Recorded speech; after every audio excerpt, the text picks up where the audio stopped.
अगले लेक्चर में हो जाएंगे और उससे अगले में ये दोनों हो जाएंगे, तो ज़्यादा मुश्किल आएगी नहीं, है सिंपल, सब कुछ बहुत सिंपल है, सीधे सीधे फॉर्मूले हैं। जैसे पिछले चैप्टर में आपको दिक्कत आती थी कि सर फॉर्मूला आसान है, हमने याद कर लिया, लेकिन क्वेश्चन फिर भी नहीं लग रहा, वो वहाँ लैंग्वेज का जो लफड़ा था ना वो यहाँ नहीं रहेगा। यहाँ लैंग्वेज बहुत इजी चलेगी, आपको कोई दिक्कत नहीं आएगी। आज के जो टॉपिक्स हैं वो बहुत बेसिक हैं, हो सकता है आपको बोरिंग लगे, लेकिन उसकी बोरियत में मत घुसना, उनके बेसिस पे ही आगे पूरा चैप्टर चलेगा, ठीक है ना। दूसरी चीज़, मैक्सिमम काम थ्योरी का रहेगा, 4 ही न्यूमेरिकल है आज की क्लास में, है ना, तो साथ साथ लिखते रहना बेटा, न्यूमेरिकल आए पेज छोड़ देना, थ्योरी आए लिखने लग जाना, ठीक है क्या। टॉपिक आज जो हम डिस्कस करेंगे,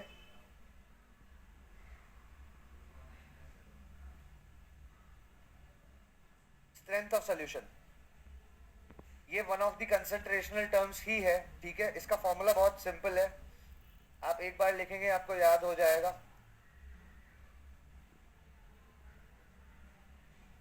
के ऊपर की गायब हो गई क्या वो। स्ट्रेंथ का फॉर्मूला क्या रहेगा बच्चों, mass of solute in grams,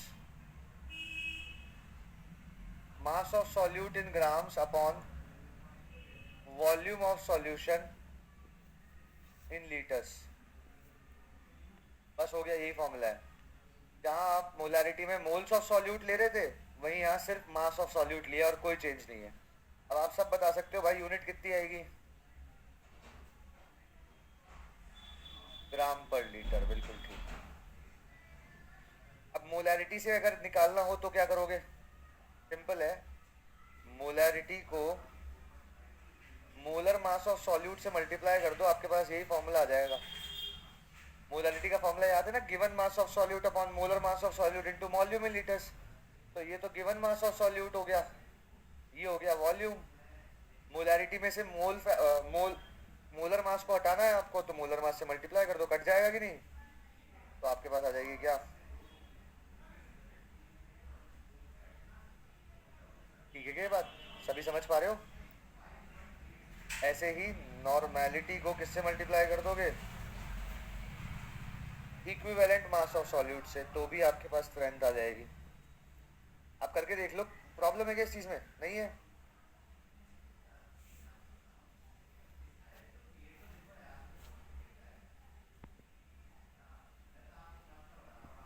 तो यहाँ पुट करेगा given mass of solute upon molar mass of solute into volume in litre, और उसे मल्टीप्लाई कर देगा मोलर मास से, ले, समझ गया, ठीक है। ऐसे ही उस केस में यहाँ इक्विवेलेंट मास होगा, इक्विवेलेंट मास से मल्टीप्लाई करो, वो कट जाएगा, ठीक है क्या बात सभी के लिए। अब देखो, इस पे कोई न्यूमेरिकल वगैरह करने की जरूरत नहीं है, सिर्फ हमें पता होना चाहिए कि ग्राम पर लीटर में हम स्ट्रेंथ को एक्सप्रेस करते हैं। आप सब ये क्वेश्चन कर लोगे, किसी को कोई दिक्कत आएगी नहीं। इससे नेक्स्ट हम जो बात करेंगे वो परसेंटेज कंसंट्रेशन की बात करेंगे, जिसके बारे में आप ऑलरेडी बात कर चुके हो। पर एक क्विक रिवीजन, आपने देखा था परसेंटेज W बाय W, इसे बच्चों कहते हैं मास परसेंटेज, मास परसेंटेज। ऐसे ही एक हमने देखा था क्या, परसेंटेज W बाय V, इसे कहते हैं मास बाय वॉल्यूम परसेंटेज।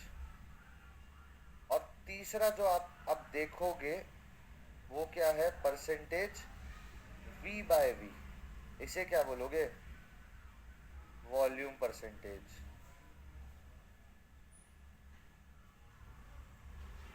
और इसका फॉर्मूला क्या आएगा बच्चों, volume of solute upon volume of solution in litre into 100।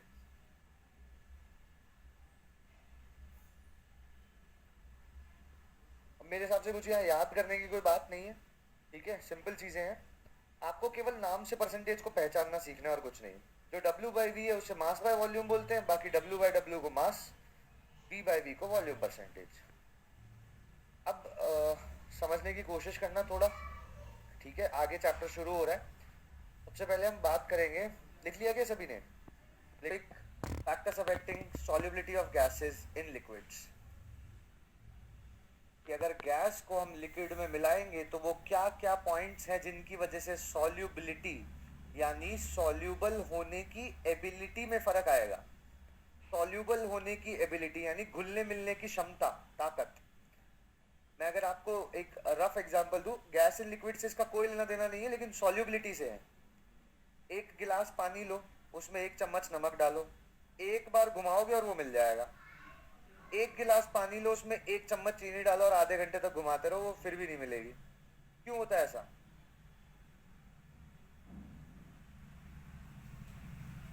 तो नमक सॉलिड नहीं है, ऐसी ज्यादा फर्क नहीं है। मेन फर्क किस चीज से आता है मैं आपको बताऊं। मेन फर्क इस चीज से आता है कि नमक जो होता है ना, वो पानी में डालते ही टूट जाता है Na+ और Cl- में।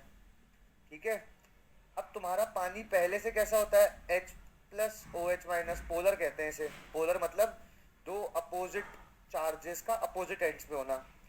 अब इधर से Na+ आता है और इधर से Cl-, इनमें एक अलग ही प्यार मोहब्बत वाला अट्रैक्शन डेवलप हो जाता है और मामला सॉल्युबल। चीनी जो है वो डिसोशिएट नहीं होती, चीनी डिसोशिएट नहीं होती, तो उसके पार्टिकल को आप घुमाते रहते हो, घुमाते रहते हो, घुमाते रहते हो, तब तक जब तक वो छोटे छोटे छोटे छोटे टुकड़ों में टूट करके ऐसे पानी के मॉलिक्यूल्स के बीच में यहाँ फिट नहीं हो जाती। समझेगा बात को? इसलिए चीनी को टाइम लगता है।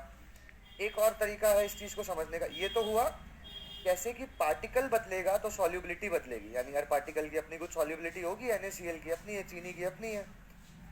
दूसरी तरफ चीनी को आप जब घर पे पानी में मिलाते हो तो आप मिलाते रहते हो, काफ़ी टाइम लगता है। शिकंजी के दौरान देखा होगा, मम्मी लगी रहती है उसके अंदर, है ना।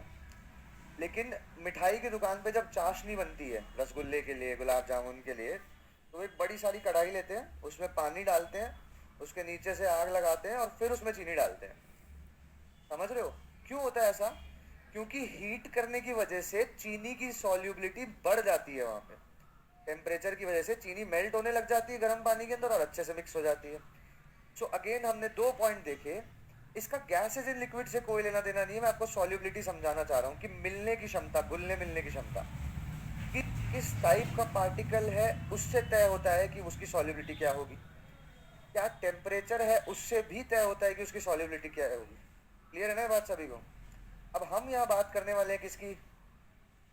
गैस इन लिक्विड की बात करने वाले हैं। गैस इन लिक्विड मिलके क्या बनाएंगे? एक सॉल्यूशन बनाएंगे, गैस इन लिक्विड का सॉल्यूशन। बच्चों इस सॉल्यूशन में ध्यान रखना, गैस किसकी तरह काम करेगा? सॉल्यूट की तरह। और लिक्विड किसकी तरह काम करेगा? और उससे भी ज़्यादा ज़रूरी बात जो शायद आप लोगों को पता हो शायद ना, लेकिन आज के बाद ध्यान रखना बच्चों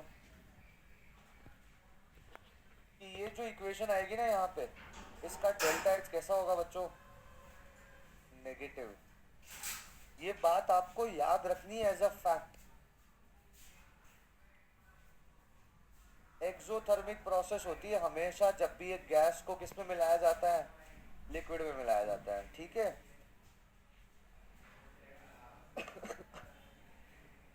अब देखो समझते हैं।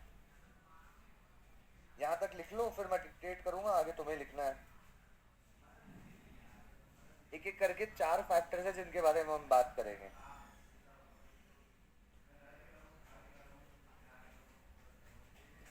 फैक्टर है नेचर ऑफ सॉल्यूट।